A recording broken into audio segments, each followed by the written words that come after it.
I think it's a well-intentioned amendment, but you know what? It doesn't lead us forward. And it really doesn't help those inventors and those companies around this country who are leading us into the future. I ask the membership to oppose the gentleman's amendment, and I yield back my remaining time. The gentlelady yields back the balance of her time. For what purpose does the gentleman from Virginia seek recognition? I move to strike the last word. The gentleman is recognized for 5 minutes. I thank the chairwoman. I rise in opposition to this amendment, and I think that in many ways this amendment, and I give credit to its author, encapsulates a debate that's going on not only between the parties, but in America. It's premised on a narrative that is utterly ahistorical. It is a false narrative. If it's worth doing, the private sector will do it. That flies in the face of 237 years of this republic's history. George Washington understood that. He understood that there were investments only the federal government could make, and he made them. Thomas Jefferson, an advocate for small government, also understood that. He subsidized the Rogers and Clark expedition that opened up the West and created an enormous enterprise for science. Mr. Garamendi mentioned the 37th Congress and Abraham Lincoln. In the middle of the worst catastrophe this country's ever experienced, a civil war, that Congress understood that we had to make investments as a federal government if this country was going to prosper and grow, and allow the private sector to take up where we left off. And that's why they invested in the Transcontinental Railroad. That's why they created the Homestead Act. That's why they created the United States Department of Agriculture. That's why they created the land-grant college university system. The idea that the private sector can do it, we don't need to do it. Well, the Internet was 100% a federal investment. It was called DARPANet. And it stayed a federal investment for 25 years until the commercial application was clear. And then it went private. Whatever we invested in DARPANet was worth every penny in how it's transformed American life. GPS, entirely a federal investment, not a private sector investment, and it's the private sector that's understood the commercial applicability. That's the partnership that has characterized all of our history, not some of it. And to substitute a false narrative for that involvement will guarantee that the Chinese will clean our clock in the next generation. I sat here hours ago and listened to our Republican colleagues from Washington and Tennessee say, without fear of understanding their own contradiction, we need the federal government to clean up these nuclear sites. Not the private sector, the federal government. This isn't just a bad amendment. This is about a profound philosophical disagreement about the future role of the federal government. Investments have returns. Not all spending is the same. And we need to be enhancing investments in this bill, not cutting them back, if we want to hand over to the next generation a competitive America that still helps provide a shining light upon a hill. I yield back. The gentleman yields back the balance of his time. The question is on the amendment offered by the gentleman from California. Those in favor say aye. Those opposed say no. In the opinion of the chair, the noes have it. The amendment is not agreed to. Ask for a recorded vote. Pursuant to Clause 6 of Rule 18, further proceedings on the amendment offered by the gentleman from California will be postponed. For what purpose does the gentleman from California seek recognition? Madam Chair, I have an amendment at the desk. The clerk will report the amendment. Amendment offered by Mr. Peters of California, page 22, line 5, after the dollar amount. Madam Chair, I ask unanimous consent. Is there objection? The gentleman is recognized for 5 minutes to explain his amendment. Thank you, Madam Chair. 2 years ago, on September 8, 2011, San Diego and much of Southern California, Arizona, and parts of Mexico suffered a huge electric power failure. This was the biggest electric power failure in the history of California. Millions of people were left without electricity when a 500 kilovolt high-voltage transmission line from Arizona to California failed, knocking a major nuclear power plant offline. The electricity outage led to school and business closures, flight cancellations, suspended water service, and dark traffic lights. And when the power goes out, it's not just our lights that are affected. In the heat without air conditioning, we're putting the health of our seniors and vulnerable populations at risk of health failures. So the risks of public safety and health increase, and economic disruptions can be hard to recover from. We are putting greater load on our grid each day, and the grid faces also threats to its cybersecurity. In addition, we've seen extreme weather events wreak havoc on the grid. DOE is making great strides to strengthen our grid and make it more resilient to all threats, and we need to protect this critical infrastructure. The Appropriations Committee has recommended $80 million for the electricity delivery and energy reliability, which is a cut of $32.49 million from FY13 levels. My amendment would increase electric delivery and energy reliability by $10 million with an equal offset reduction to the DOE's Departmental Administration account. This increase will strengthen the electric grid and provide greater power reliability for all Americans. And the amendment would support the research and technology to improve grid strength and reliability. These are more important investments than this particular Department Administration account. This is spending reduction in the long run. The costs of energy outages are much greater than what we put into modernizing and strengthening the grid. Every dollar that we put towards making our infrastructure more resilient yields $4 in future savings. When the power goes out, there are huge economic costs. Our modern world can't function and perform business transactions without electricity, and we need to ensure that the power is there. If it goes out, we need to make sure that it gets back on quickly. A better grid will save taxpayers money. A better, smarter, more modern grid will lead to fewer outages, getting power back faster, and savings in cost. Madam Chair, I ask for the support of my colleagues, and I yield back the balance of my time. The gentleman yields back the balance of his time. For what purpose does the gentleman from New Jersey seek recognition? Madam Chair, I move to strike the last word. The gentleman is recognized for 5 minutes. Madam Chair, I rise to oppose the gentleman's amendment. The amendment would increase renewable energy reliability and efficiency by $10 million, using, once again, as others have before him, the Departmental Administration account as an offset. As I said earlier, our allocation did make for some tough choices. One thing we know that you can't operate a Department of Energy unless you have staff doing oversight and doing the tough work of reviewing contracts to make sure the money we give them is well spent. So with all due respect, I have to oppose the gentleman's amendment. We cannot divert more money from the essential department activities. And yield back. Balance of his time.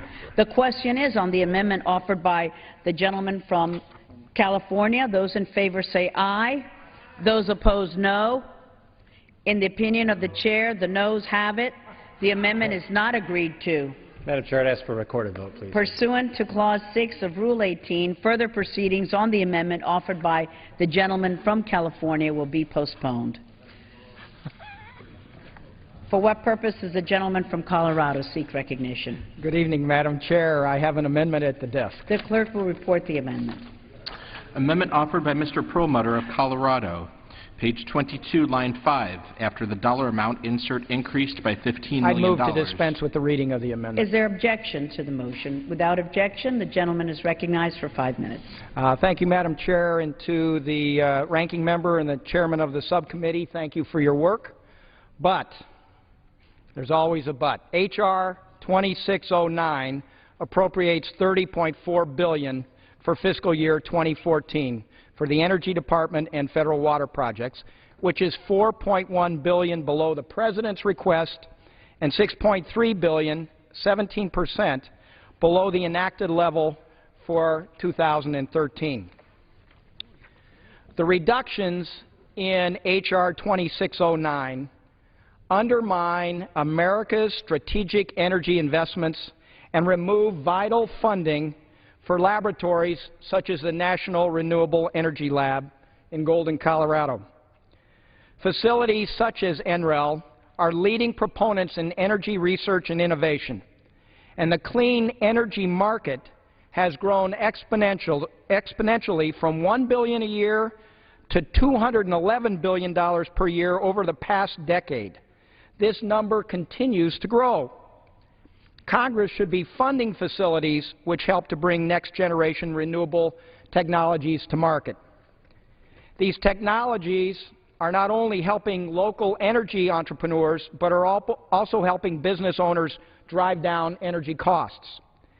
The Energy Systems Integration Facility, otherwise known as ESIF, located at the National Renewable Energy Lab, is a perfect example of this kind of partnership. ESIF is the nation's only facility to model on a megawatt scale how clean energy technologies such as wind and solar interact on the electrical grid with traditional energy sources such as coal and natural gas.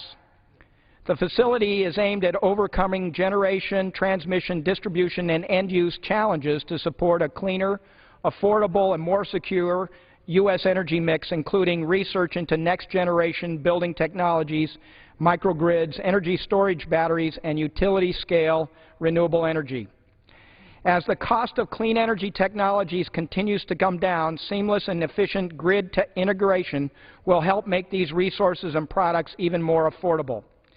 Funding for programs like ESIF and labs like the National Renewable Energy Lab is good for our utilities and our consumers. It's good for our economy, and it's good for energy security. Yet the majority continues to believe that cuts to our energy department will provide us a brighter future. I say, no way. While I believe the funding in the entirety of this bill is wholly inadequate, I cannot allow our energy investments to be reduced to rubble. My amendment would transfer $15 million to the Office of Renewable Energy, Energy Reliability and Efficiency, with an equal offsetting reduction from the production support for W-76 Life Extension Program under the Weapons Activity account. While I appreciate the committee's attempt to support the National Renewable Lab, the proposed funding of $31 million is $15 million below the budget request. Thus, my amendment seeks to fully fund the facilities and infrastructure line item. The committee recommends to the House we fund $345 million for production support, which is an additional $23.5 million over the administration's request. The administration cites a lower level of funding from fiscal year 13 to 14 due to the completion of modern manufacturing floor process. So what the committee has done is raise $23.5 million over the President's request. I'm asking that that be backed off by $15 million so that the National Renewable Energy Lab and EERE is increased by $15 million. I ask for an aye vote on my amendment, and with that I yield back. The gentleman yields back the balance of his time. For what purpose does the gentleman from New Jersey seek recognition? Madam Chair, I move to strike the last word. The gentleman is recognized for 5 minutes. I rise to oppose the gentleman's amendment. This amendment would increase funding for renewable energy, energy reliability and efficiency activities of the Department of Energy by $15 million, using weapons activities within the National Nuclear Security Administration as an offset. While I support, and I think all the committee members do, the programs championed by my colleague, we simply cannot afford to increase energy, renewable and efficiency activities by diverting funding from inherently federal responsibilities. The focus and primary responsibility of the Department of Energy is indeed to make sure that we have a modern nuclear weapons stockpile. Even if we don't need to use it, it has to be verified by the Secretary to the President. So this would divert funds from that essential mission, and so I oppose the amendment and urge others to do likewise, and yield back. The gentleman yields back the balance of his time. The gentlelady from Ohio seeks recognition. I move to strike the last word, She's Madam recognized Chair. for 5 minutes. Madam Chair and members, I am quite reluctant to shift funds from the weapons accounts to other purposes within the department, but I rise in support of this gentleman's amendment. Congressman Perlmutter of Colorado has made a reasonable proposal here, and I agree with his interest in advancing our work in renewable energy technologies. We also know, in working with the department, the incredible cost overruns that we see occur year after year after year in these nuclear weapons accounts. And I think that the gentleman's amendment is a modest amendment. I think it signals movement in the proper direction for our country, and it also says to those managing our nuclear weapons accounts that we're paying attention to the fact that you probably wasted more money and not done oversight on your contracts more than almost any department in the government of the United States. The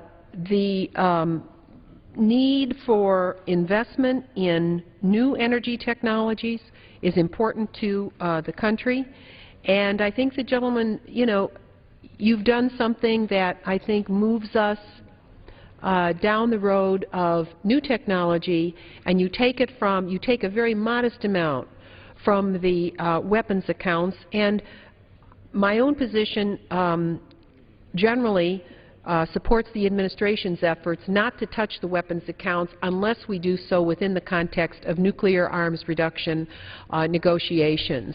But the amount of funds that you are transferring, I think, is very, very reasonable, and therefore would wish to support you in your amendment, and I would urge my colleagues to support the Perlmutter amendment, and I yield back my remaining The gentlelady yields back the balance of her time. The question is on the amendment offered by the gentleman from Colorado. Those in favor say aye. Aye. Those opposed say no. No. In the opinion of the chair, the noes have it. The amendment is Madam not agreed Chair, to. I would ask for a recorded vote. Pursuant to Clause 6 of Rule 18, further proceedings on the amendment offered by the gentleman from Colorado will be postponed. For what purpose does the gentleman from Virginia seek recognition? Madam Chairman, I have an amendment at the desk. The clerk will report the amendment. Amendment offered by Mr. Connolly of Virginia. Page 22, line 5. After the dollar amount, insert increased by $15,500,000. Page 29, line 21. After the dollar amount, insert reduced by $15,500,000. The gentleman from Virginia is recognized for 5 minutes. I thank the chairman, lady. I have racked my brain to try to find a Democratic amendment that the distinguished Republican manager could support, and I know I have hit upon it.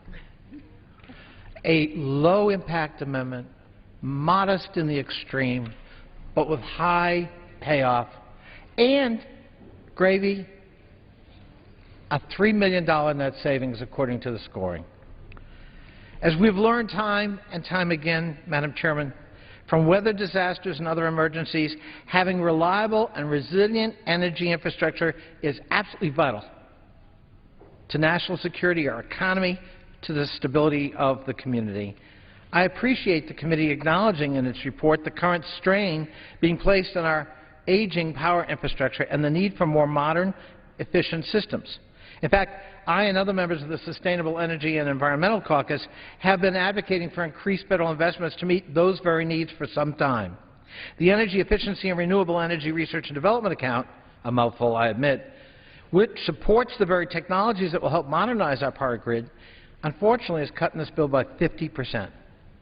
I'm offering, as I said, this simple, modest, common-sense amendment I know will appeal to the Republican manager by transferring a mere $15.5 million from the Nuclear Weapons Activity Account, which received a $98 million increase above last year, and this, as I said, will reduce outlays actually by $3 million, according to the CBO. One of the energy-efficient initiatives that has a proven track record of improving power reliability, reducing electric costs, and creating jobs is combined heat and power, for example. It provides simultaneous production of electricity and heat from a single fuel source, such as natural gas, biomass, coal, or oil. During conventional power generation, up to two-thirds of the energy from the fuel used to generate power is lost as wasted heat. In contrast, combined heat and power systems capture that thermal heat that would otherwise be lost, making these systems twice as efficient. Thanks to that on-site generation, there's less risk of power disruption and improved efficiency. We've already seen the success of such systems. When Superstorm Sandy knocked out power to 8.5 million residents in the Northeast, including the distinguished Republican manager's home state of New Jersey, those facilities with combined heat and power systems had working electricity and heat. South Oaks Hospital on Long Island, for example, which includes a nursing home and assisted living center, was able to maintain power during the storm and its aftermath. Similarly, during Katrina, the Mississippi Baptist Medical Center was the only hospital in Jackson, Mississippi area to remain 100% operational during and after the hurricane. Combined heat and power systems are currently used across the nation and generate 82 gigawatts of electricity, or about 9% of the total. That's the equivalent of 130 coal plants. Analysts say we could double that figure, and with the lower price of natural gas and new interest from states that have suffered from natural disasters, the timing is right. These investments not only lead to a more efficient use of power, but they also help create jobs. It's estimated that for each gigawatt of combined heat and power capacity, we can expect more than 2,000 jobs to be created. The federal government has supported deployment of combined heat power systems, primarily in the manufacturing sector. But we need to expand that success to commercial and residential settings, especially after the experiences of Katrina and Sandy. This is, as I said, a simple common sense amendment, largely crafted to try to help the Republican manager find a Democratic amendment he can enthusiastically support, and if not that, support. And with that, Madam Chairman, I yield back. The gentleman yields back the balance of his time. For what purpose is the gentleman from New Jersey? Madam Chair, I move to strike the last word. The gentleman is recognized and for 5 let minutes. me say, it may be the relative lateness of the hour, but I welcome the comity with which you put forward your amendment. And may I just say for the record that having handled the Hurricane Sandy supplemental, I can make you aware that our power was off in our very modern part of northern New Jersey for the vast number of my constituents for over 2.5 weeks. So even despite the best minds in the nation, some of which still circle around the remains of Bell Laboratories, we still didn't get it right. But having said that, I appreciate your intent and your good humor. Our primary focus has been national defense in our bill, nuclear security, and I don't think this is the time when we should be taking away from that modernization project, which is important and something which has to be certified in terms of being reliable to the President by the Secretary of Energy. So I oppose your amendment and yield back the balance of my time. The gentleman yields back the balance of his time. The question is on the amendment offered by the gentleman from Virginia. Does the gentlelady from Ohio seek recognition? I seek recognition, Madam The Chair. gentlelady is recognized I move for to 5 strike minutes. the last word. I just wanted to briefly extend support to the Connolly amendment for the same reason as in the prior amendment offered by Mr. Perlmutter. Though I generally support nuclear security issues in the context of arms reduction talks, this is a modest amendment, a $15.5 million transfer from the weapons accounts where we have seen huge cost overruns. I think it's important to send a little smoke signal their way that we're paying attention and to support the cause of renewable energy. In the Connolly amendment, I would urge my colleagues to support it and yield back my remaining time. It's back the balance of her time. The question is on the amendment offered by the gentleman from Virginia. Those in favor say aye. Those opposed say no. In the opinion of the chair, the noes have it. The amendment is not agreed to. Madam Chairman, on that item, I would ask for a recorded vote. Pursuant to Clause 6 of Rule 18, further proceedings on the amendment offered by the gentleman from Virginia will be postponed.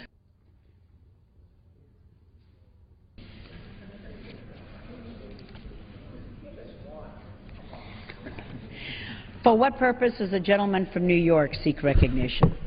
Madam Chair, I have an amendment at the desk. The clerk will report the amendment.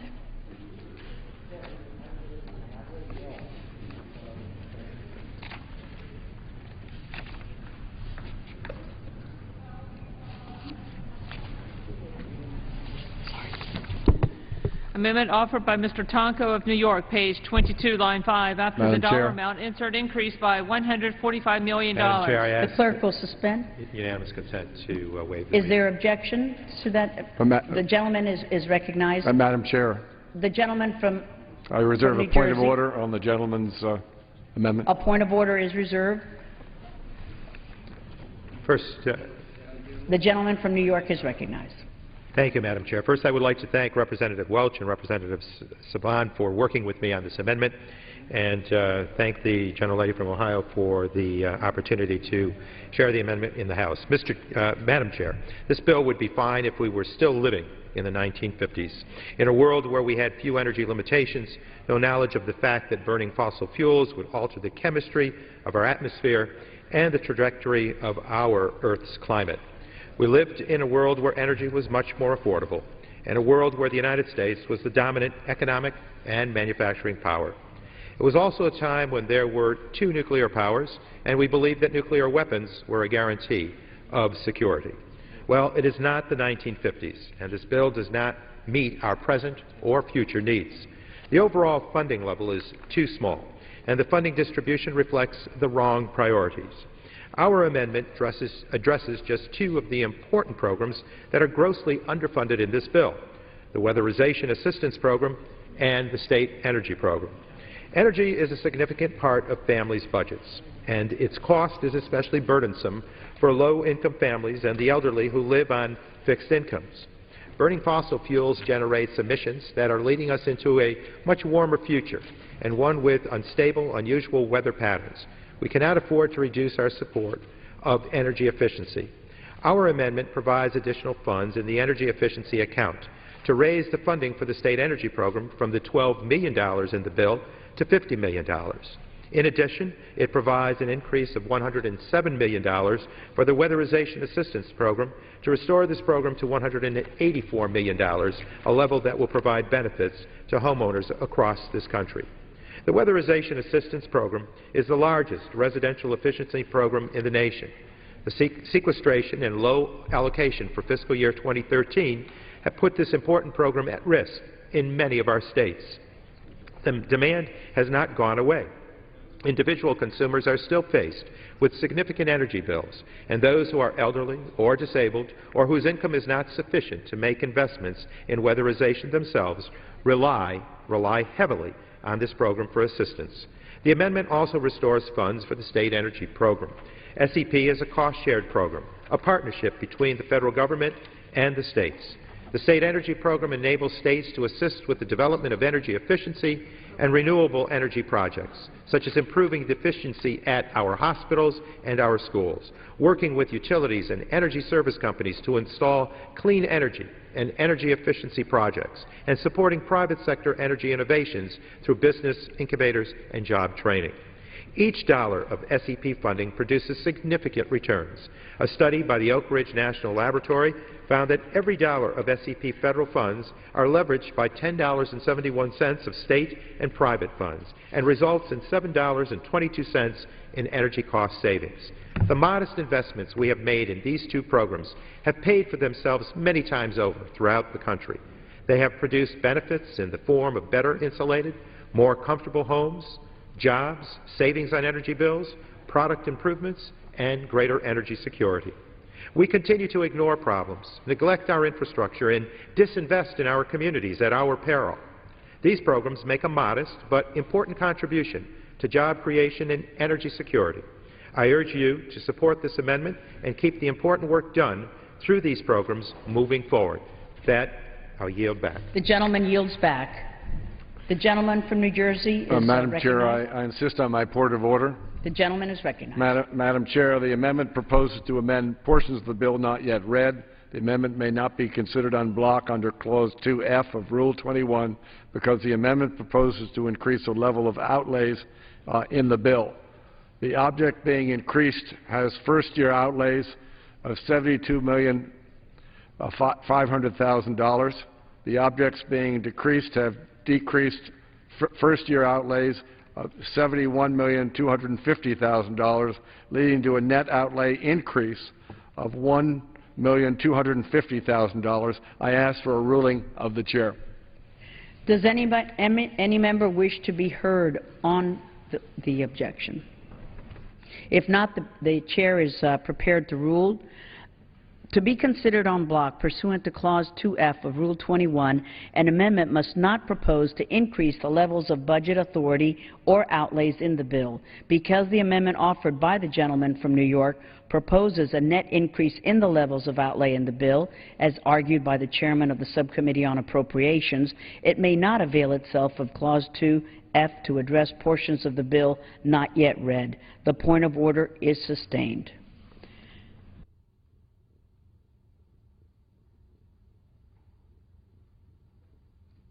For what purpose does the gentleman from California seek recognition? Madam Chair, I have an amendment at the desk. The clerk will report the amendment. I ask unanimous consent. Amendment offered by Mr. Takano of California, page 22, line 5, after the dollar amount insert increased by... Is there any objection? Yet, the gentleman from New Jersey is recognized. Madam Chair, I would ask that the reading continue. The clerk will report. Page 22, line 5, after the dollar amount insert increased by $20 million. Page 29, line 21, after the dollar amount insert reduced by $20 million. The gentleman from California is recognized. Madam Chair, I rise today to offer an amendment to fiscal year 2014 Energy and Water Appropriations Bill to increase funding for the Vehicles Technology Program. My amendment increases funding for the Renewable Energy, Energy Reliability and Efficiency account by $20 million to fully fund the Zero Emission Cargo Transport Grant Program. The Vehicle Technologies Program is an important asset in the effort to decrease the impact of high gas prices on American drivers by investing in technologies that make vehicles more fuel efficient and less harmful to air quality. One critical piece of this program is the Zero Emission Cargo Transport Grant Program that helps to incentivize zero-emission goods movement, especially in areas with high air pollution and traffic congestion, such as my district in Riverside, California, which is a logistics hub for Southern California. I believe these funds are better spent reducing our emissions, improving air quality, and investing in energy-efficient technologies. The bill provides more than the bill does take from the account, the Nuclear Security Administration's account, which is funded at $11 billion. The modest reduction we're asking in that account to fully fund this program is an investment we believe is wise. More efficient freight will save money, create jobs, and make products cheaper. Cleaner air improves quality of life and lowers the cost of health care. If we pay for this today by decreasing spending on our bloated nuclear weapons programs, we will see major savings down the road. This is a smart investment, and I urge my colleagues to support my amendment, and I yield back my time. The gentleman yields. Gentleman from New Jersey. Mr. Chair, I move to strike the last word. The gentleman is recognized for 5 minutes. Mr. Chairman, I rise in opposition to the amendment. As I said on other occasions, ensuring adequate funding for the modernization of our nuclear weapons stockpile is our highest priority in our energy and water and development bill. This amendment unacceptably strikes funding for these very critical national security investments, and therefore I oppose the bill and ask others to do as well, and yield back. The gentleman yields back. California. Questions on the amendment offered by the gentleman from California. Those in favor say aye. Aye. Those opposed, no. Depending on the chairs, the noes have it. I ask for a recorded vote, Mr. Chairman. Pursuant to Clause 6 of Rule 18, further proceedings on the amendment offered by the gentleman from California will be postponed. For the purpose of the gentleman from California rise. I have an amendment at the desk. Will report the amendment. Amendment offered by Mr. Takano of California, page 22, line 5, after the dollar amount. To dispense the reading. Without objection. Mr. The gentleman Chairman. is recognized for 5 minutes. Mr. Chairman, I rise today to offer an amendment to the fiscal year 2014 Energy and Water Appropriations Bill to increase funding for the Department of Energy's Weatherization Assistance Program. My amendment increases funding for the Renewable Energy Reliability and Efficiency Account by $40 million to ensure we provide adequate weatherization assistance. The Weatherization Assistance Program provides much-needed funding that enables low-income families, homeowners with disabilities, and seniors to permanently reduce their energy bills, making their homes more energy efficient. For 36 years, the Weatherization Assistance Program has provided weatherization services to more than 7.3 million low-income households. The energy conservation efforts promoted through this program have helped our country reduce our dependence on foreign oil while lowering the cost of energy for families in need. This program benefits households across the nation, from my district in Riverside, California, where temperatures can rise over 100 degrees Fahrenheit in the summer, to the Northeast, where it is below freezing in the winter. The Weatherization Assistance Program has helped reduce the energy bills for America's neediest families by hundreds of dollars, which can be used to purchase more groceries, daily necessities, and child care. The reduction in funding for nuclear weapons means that a larger investment can be made in our Weatherization Assistance Program to help American families reduce their energy costs. The underlying bill provides more than $11 billion for the National Nuclear Security Administration.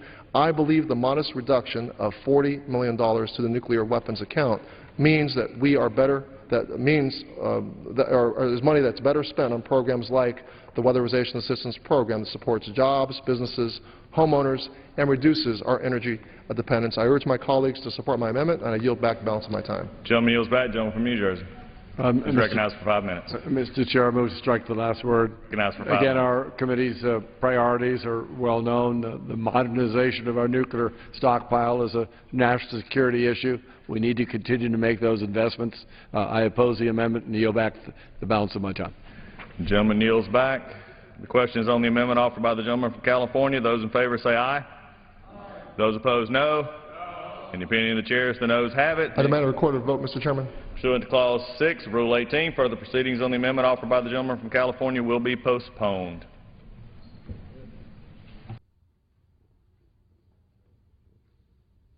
The clerk will read. 22, line 9, nuclear energy, $656,389,000.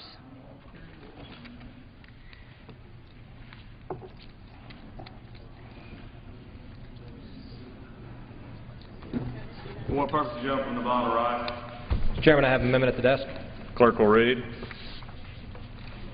Amendment offered by Mr. Heck of Nevada, page 22, line 20, after the dollar amount insert reduced by $25 million. Page 26, line 12, after the dollar amount insert increased by $25 million. The gentleman from Nevada is recognized for 5 minutes. Thank you, Mr. Chairman. My amendment builds on the committee's work in support of scientific research and development within the Department of Energy. More than 30 years have elapsed since Congress passed the Nuclear Waste Policy Act, and over that same time, technology and scientific knowledge have evolved significantly. However, Congress still clings to outdated technology and policy prescriptions to address today's nuclear waste issues. The fact, Mr. Chair, is that sticking our country's highly radioactive nuclear waste in a hole in the ground for perpetuity is a 20th century solution. Instead, we must encourage the use of 21st century technology to address this issue. My amendment redirects the $25 million designated for the Yucca Mountain High-Level Waste Geological Repository into the High Energy Physics Program within the Department of Energy's Office of Science for the development of a 21st century solution to this problem.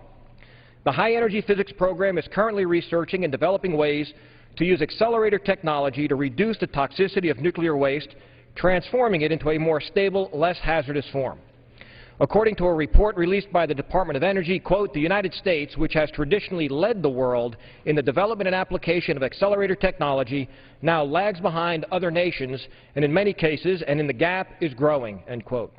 The report concludes that, quote, to achieve the potential of particle accelerators to address national challenges will require a sustained focus on developing transformative technological opportunities accompanied by changes in national programs and policy, end quote. Other countries have already made significant investments in the research and development of accelerator technology that will help make long-term storage facilities like the facility supported in this bill obsolete. It is time that the United States begins to make up the ground it is losing to the rest of the world when it comes to accelerator technology and begin focusing on 21st century solutions to deal with nuclear waste. For Nevada, the site of Yucca Mountain, and the state with one of the highest unemployment rates in the country, this 21st century solution has the potential to create countless new high-paying R&D jobs utilizing existing regional technological capabilities. We cannot allow our nation to continue falling further behind other developed countries in fully funding and implementing these types of projects, 21st century solutions that are critical to maintaining our nation's economic and technological superiority. I urge my colleagues to embrace the future of nuclear waste disposal and support my amendment to help create jobs and restore the United States' role as a leader in science and technology development, and I yield back the balance of my time. The gentleman from Nevada yields back. What purpose the gentleman from New Jersey rise? Mr. Chairman, I move to strike the last word. The gentleman is recognized for 5 I minutes. rise to oppose the gentleman from Nevada's amendment. First of all, while I appreciate the concerns that he's raised about the Office of Science, just for the record, the Office of Science is funded $32 million above the current post-sequester levels, so they have plenty of money. But I rise more importantly on the second issue. This money comes from $25 million that we've set aside to address Yucca Mountain, where we as taxpayers have put well over $12 to $15 billion of investment as a repository for high-level nuclear waste. We understand the dynamics of his state and the resistance on the part of many there, but we also know that if we're ever to recoup that investment in the future, since consumers and taxpayers have been pay for that facility, that we're going to need some money to reopen Yucca Mountain. So I strongly oppose the gentleman's amendment and urge others to do so as well, and yield back. So for purpose, the gentleman from California rise. The gentleman is recognized for 5 minutes. Thank you, Mr. Chairman. The gentleman from Nevada is on to a very, very important issue here. What are we going to do with spent nuclear fuel? Our current light water reactors consume maybe 3% of the energy in the nuclear fuel. You can reprocess it once, and you get another 3%, and so now you've got 93, 92%, or 94% of the energy that you now consider as waste, in this case to be permanently stored at Yucca Mountain. We actually have a 20th century solution. We spent some $10 to $12 billion on it from the 60s, 70s, 80s, and in 1993 we put that solution aside. We need to bring that solution back into place, and the gentleman's amendment would further us in dealing with this issue of spent nuclear fuel. It is not a waste. It is an extraordinary asset, and it's one that we should be utilizing, and in doing so we can dispose of it through multiple recyclings, all of which has been proved by the United States, readily available today. We need to take it out of the closet, put it back on the front burner, and use the accelerator technologies in our reactors to adequately dispose of these very dangerous wastes. In doing so, we can not only dispose of the total longevity, we can take it from a couple 100,000 years down to a couple of 100 years of dangerous radioactive emissions. We need to move on this. The gentleman's amendment allows us to do that, and it solves a major problem that the entire world has. Spent nuclear fuel is an international problem. The United States government in the 1960s recognized this as a problem, set out to solve it, did solve it with what is known as the integral fast reactor. Integral fast reactor, that's the accelerator reactor, integral in that the reprocessing is a metallurgic process, not an aqueous process that can only be used once. This can be used multiple times, and in so doing eliminate much of the problem that we have with spent nuclear fuels. I urge an aye amendment, and I vote on this very, very important amendment. I yield back. The gentleman yields back. For what purpose does the gentlewoman from Nevada rise? I move to strike the last word. The gentleman is recognized for 5 minutes. Thank you. I rise to speak in support of this amendment as well, which would strike language from the bill that mandates more wasteful spending on the defunct Yucca Mountain project and would redirect the funding to the Office of the Science High Energy Physics Program to support research in reducing nuclear waste. The bill requires DOE to spend $25 million on activities at Yucca Mountain, located less than 100 miles from one of the nation's most popular tourist destinations. Now, let me remind you that the Department of Energy has already wasted $15 billion on this project with nothing to show for it but a big hole in the ground in the desert. In fact, had the Department of Energy not terminated the Yucca project in 2010, we would be throwing away at least another $67 billion with no guarantee that the project would ever be completed or functional. All of this, let me remind you again, despite findings by the GAO that over the past 20 years the proposed site has suffered from gross mismanagement, faulty science and research, and contract violations. And even more troubling to the people of Nevada and those living along the transportation routes, questions about safety and design of the site and its impacts on the surrounding environment and populations have never been satisfactorily addressed. Yet, while cutting ARPA-E, which is vital to our competitiveness in the global economy, stripping investments in energy efficiency and renewable energy development, this legislation mandates that millions be squandered in an effort to restart a boondoggle that has been doomed from the start. Now, why, I ask you, are we throwing good money after bad ideas? We should not be turning back the clock. We should be moving forward. So I would say to my colleagues, please support this amendment. It will eliminate economic waste and allow Congress instead to have a proper discussion about how to dispose of the nation's nuclear waste. I yield back. The gentlewoman yields back. What purpose the gentleman from Texas rise? To strike the requisite number of words. The gentleman is recognized for 5 minutes. Thank you. I want to rise in support of Chairman Frelinghuysen's opposition to the Hecht Amendment. We've heard quite a bit of rhetoric on the floor the last 10 minutes about Yucca Mountain, and I understand my colleagues from Nevada's opposition to a project in their state or their district that was somewhat unilaterally cited there. So I'll accept that the process by which Yucca Mountain was initially chosen was a political process and was not done the way the original Nuclear Waste Policy Act of 1982 said it should be done. But having said that, we have collected about $30 billion over the last 30-some-odd years from ratepayers whose electricity is generated by safe, efficient, clean nuclear power. $30 billion. We have spent upwards of $20 billion drilling a tunnel at Yucca Mountain, studying the geology, the hydrology, the environment. My understanding is that the tunnel is completed. In 2010, unilaterally, the Obama administration decided to shut the project down, and it's debatable whether they did that legally or not.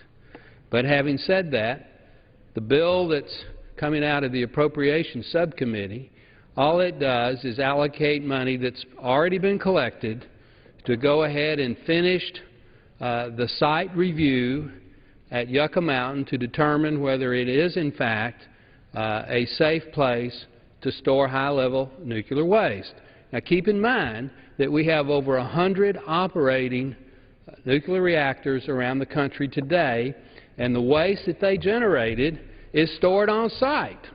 Stored on site. With, you know, there's good security. Most of it is stored in what are called wet pools. Almost everybody agrees that that's not a long-term solution. And I think the Congress, in a bipartisan basis, can agree that we ought to go ahead and finish the review of the Yucca Mountain site. $25 million does it. It's also allocated some funding in the bill to help the local government entities out there. Let's finally put this thing to rest. So the gentleman's amendment is well-intentioned, but we need a centralized, high-level repository, and as of now, the most likely place is at Yucca Mountain. We have spent billions of dollars on that site. Let's spend another $25 million and finish the job. So I join Chairman Frelinghuysen in opposing the Hecht Amendment and hope the House also does that. And with that, I yield back. The gentleman yields back. Question is on the amendment offered by the gentleman, gentlelady from Ohio, rise. Yes, I move to strike the last word, Mr. Chairman. The gentleman is recognized for 5 minutes. Yes, I rise in reluctant opposition to the amendment, and while I understand our colleague's position, our nation has spent upwards of $10 to $15 billion on Yucca Mountain as a repository. When we first voted on Yucca Mountain many years ago, I opposed it. But now our nation has made this enormous investment, and one does question whether we know what we are doing and whether what we are left with is a monument to wasted resources. Admittedly, the court cases have not been finalized, and the former Secretary of Energy has stated many times that the administration would follow any direction that resulted from ongoing litigation. The bill provides funds should that eventuality occur. At a minimum, we should learn if the licensing process can work. It was not that many years ago that completing the licensing process was the stated plan of the Department. So again, I reluctantly oppose the amendment being offered tonight. America has to reach a decision about what we do with spent nuclear waste. And so I think that this amendment takes us in the wrong direction at this time. And we also respect the sensitivities of the people of Nevada. They have a right to have their voices heard in this process. But as a country, we have to recognize the amount of money that's been spent by taxpayers from all of the states and the need that we have at these power plants and facilities to process this material. And so I reluctantly rise in opposition to the amendment and in hopes that we can reach agreement as a country on this important issue. And I yield back my remaining time. The gentlewoman yields back. Anyone else? The question is on the amendment offered by the gentleman from Nevada. Those in favor say aye. Aye. Those opposed, no. No. Opinion of the chair is the noes have it. The gentleman from Nevada. Request a recorded vote. Pursuant to Clause 6 of Rule 18, further proceedings on the amendment offered by the gentleman from Nevada will be postponed. For what purpose does the gentlewoman from California rise? Mr. Chair, I have an amendment at the desk. The clerk will read. Amendment offered by Ms. Brownlee of California, page 22, line 20, after the dollar amount insert reduced by $5 million. Page 25, line 14, after the dollar amount insert increased by $5 million. Mr. Chairman. Mr. Chairman. For what purpose, I reserve a point of order on the gentlewoman's amendment. The gentleman's point of order is reserved. The gentlewoman from California is recognized for 5 minutes. Thank you, Mr. Chair. I rise to offer an important amendment that would provide a $5 million increase in funding for the Department of Energy non-defense environmental cleanup account. My amendment is an offset by reducing a small portion of funds for nuclear energy research programs. I believe this offset is appropriate because the contamination that must be cleaned up was directly caused by past Department of Energy nuclear energy research programs. In the past, inadequate safety protocols and lax environmental standards resulted in severe soil and groundwater contamination at sites across the nation. The DOE Office of Environmental Management is responsible for cleaning up 107 sites across the country whose area is equal to the combined area of Rhode Island and Delaware. A few of these sites that DOE is responsible for cleaning up include the Oak Ridge National Laboratory in Tennessee that we've spoken about today, the Santa Susana Field Laboratory in California that's adjacent to my district and many of my constituents impacted by this facility, the Brookhaven National Laboratory in New York, and Los Alamos National Laboratory in New Mexico. The President's fiscal year 2014 budget requested $212 million for environmental remediation and site cleanup. However, this bill provides only $194 million for these environmental cleanup activities. I understand that the Energy and Water Subcommittee was forced to make difficult choices due to an inadequate budget allocation. However, I believe that cleanup of these sites should be a top priority. We should not continue to fund new nuclear energy research while communities across the country are told to wait for cleanup of our past mistakes. For instance, the Energy Technology Engineering Center, which is part of the Santa Susana Field Laboratory, is highly contaminated due to a partial nuclear meltdown of a sodium reactor in 1959.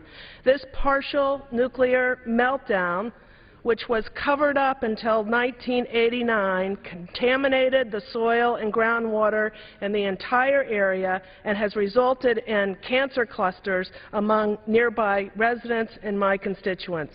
In fact, many of those who worked at the facility or lived nearby died due to illnesses caused by the widespread nuclear fallout after the 1959 meltdown. Cleaning up the soil and groundwater contamination at Santa Susana and other sites across the country is our responsibility to our constituents who suffer from the effects of past mistakes.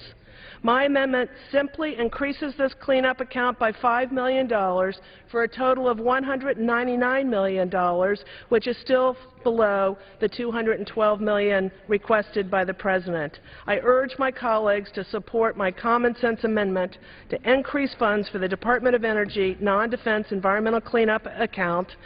And I will say as I conclude, I believe it is critically important that Congress provide funding to clean up areas contaminated by past Department of Energy activities and mistakes. I urge members to support my amendment. I yield back the balance of my time. The gentlewoman yields back. This is a gentleman from New Jersey rise. Mr. Chairman, I insist on my point of order.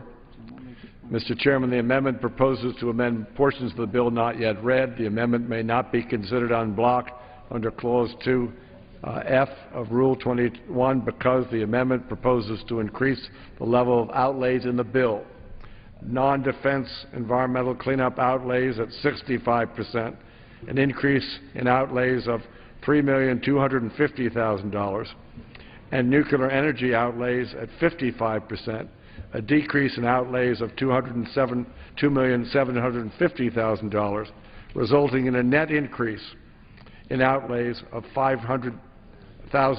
I ask for a ruling from the Chair at this time. Other member wish to be heard? Gentlewoman from California. No. The Chair will rule. To be considered en bloc pursuant to rules to Clause 2F of Rule 21, an amendment must not propose to increase the levels of budget authority or outlays in the bill. Because the amendment offered by the gentlewoman from California proposes a net increase in the level of outlays in the bill, as argued by the chairman of the Subcommittee on Appropriations, it may not avail itself of Clause 2F to address portions of the bill not yet read. The amendment is not in order. Mr. Chair, I appeal the ruling of the Chair. And is on the shall the decision of the Chair stand as the judgment of the committee? All those in favor say aye. All those opposed, no. If the Chairs, the ayes have it.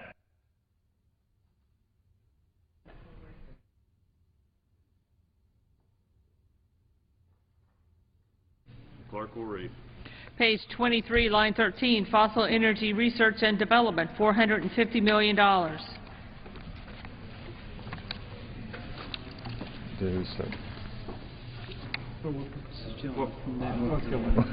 What purpose the gentleman from North Carolina rise? Chairman, I have an amendment The clerk will report. Amendment offered by Mr. Butterfield of North Carolina, page 23. Yes, sir. Amendment be considered as read. Without objection, gentleman is recognized for 5 minutes. Thank you very much, Mr. Chairman. Mr. Chairman, I rise in support of this amendment. H.R. 2609 seems to decimate funding for the Advanced Research Projects Agency energy programs. Mr. Chairman, in reading the bill, it appears that the bill cuts ARPA-E funding by some $215 million. That's 81%, effectively terminating this program. At the same time, the bill provides $98 million in additional funds for nuclear weapons activities, and it even provides $29 million beyond the President's budget request for fossil fuels, energy, and research development. My amendment, Mr. Chairman, will shift that extra funding to fund ARPA-E and continue important investment in innovation that keep our nation globally competitive. ARPA-E is modeled after the successful Defense Advanced Research Projects Agency, which helped develop the global positioning systems and stealth fighter technologies. Since 2009, ARPA-E has helped fund 275 innovative energy technology projects, and we're beginning to see the positive benefits. ARPA-E projects have double energy density for rechargeable lithium-ion batteries and develop microbes to use hydrogen and carbon dioxide to make liquid transportation fuel. The many important innovations made possible by ARPA-E have resulted in millions of dollars of economic activity in the private sector. In my district, Mr. Chairman, in North Carolina, the Research Triangle Institute in Durham has developed technologies to dramatically reduce the cost of carbon capture to coal-fired power plants. This valuable technology will increase our energy efficiency, reduce climate change, and create jobs. RTI has also received funding to enhance economic and energy security by converting biomass resources, such as leaves and corn husks, into transportation fuel. They have developed some of these fuels already and intend to test them at a local military facility in the very near future. Mr. Chairman, we can all agree that we must remain globally competitive in energy industries to continue to create the jobs of the future. ARPA-E provides critical funding for new technologies which will strengthen our economy and lead us to energy sustainability. Eliminating the ARPA-E program will harm our competitiveness and cost jobs in emerging energy industries. And so I urge my colleagues tonight to support this amendment. I thank you for yielding the time, and I thank you, and I yield back. The gentleman yields back. For what purpose, the gentleman from New Jersey rise?